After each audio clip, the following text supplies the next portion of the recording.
এই যে হাদি ভাই যে মারা গেছে, গুলিতে যে মারা গেল, আজ পর্যন্ত তার কোনো বিচার এখনো আমরা পাই নাই। যখন তারা জীবিত আছিল তখন প্রশাসন আসলো না, এখন যে প্রশাসন দিয়ে ডাকাতিছে, তার বিচারটা যদি আজকে হইতো এই মাটিতে, তাহলে আমরা সাধারণ পাবলিক একটা বিচার পাইতাম। কিন্তু এখন দেখেন, এই যে আরেকটা কথা আমি অপশন আরেকটা বলি, যে বিভিন্ন জায়গা থেকে যে লোকগুলো যে আসে, তার অর্থায়নের টাকা খরচ করে, কেউ বরিশাল, রাজশাহী, হ্যাঁ, বিভিন্ন সিলেট থেকে বিভিন্ন জায়গা থেকে লোকগুলো আসে তার অর্থায়নে খরচ করে। আসলে দেখেন, যখন যখন তারা জীবিত আসছিল তখন প্রশাসন আসছিল না, এখন যে প্রশাসন দিয়ে ডাকাতিছে। তারপর আমি আরেকটা বলি, যে যে বিভিন্ন জায়গা থেকে যে লোকগুলো আসে, হ্যাঁ, এক গেট নালে দুইটা, ঠিক আছে, গেট দুইটা, এক গেট দিয়ে ঢুকে আরেক গেট দিয়ে বাইর করতো, কিন্তু তাও করে নাই।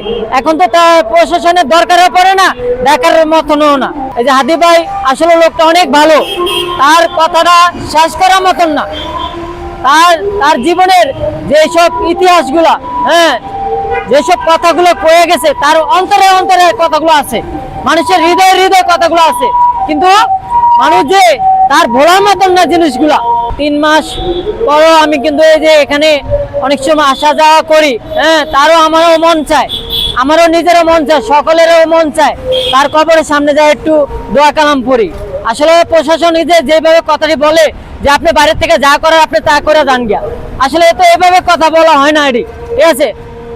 যে আপনার সামনে যে একটু মানুষ কতক্ষণ থাকবো, নাহলে আধা মিনিট, নাহলে একবার আপনার কয় মিনিট লাগবে, বেশিক্ষণ তো লাগবে না, ঠিক না। আপনি ঢুকতেও দিবেন না, হ্যাঁ, বাইরে তো দিবেন না, তাহলে এটা কেমন হইলো জিনিসটা।